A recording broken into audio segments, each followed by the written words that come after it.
पुण्यातील सिंचन भवनासमोर शेतकऱ्यांचं आंदोलन सुरू आहे। इंदापूर तालुक्यातील पाणी प्रश्नासंदर्भात शेतकरी आंदोलनाला बसले आहेत। दौंड आणि बारामतीला पाणी मिळतं, मात्र इंदापूरला का नाही असा सवाल आंदोलकांनी केलाय।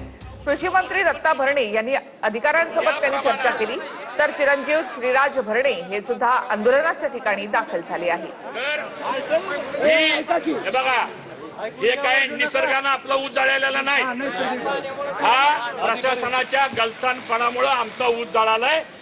तुम्ही गारपीट पडली म्हणून मदत करता, अतिवृष्टी झाली म्हणून मदत करता। राज्य शेतकऱ्याचं आहे। आज इथं ह्या सगळ्यांचा पंचनामा आपण करू, कलेक्टरला सांगू।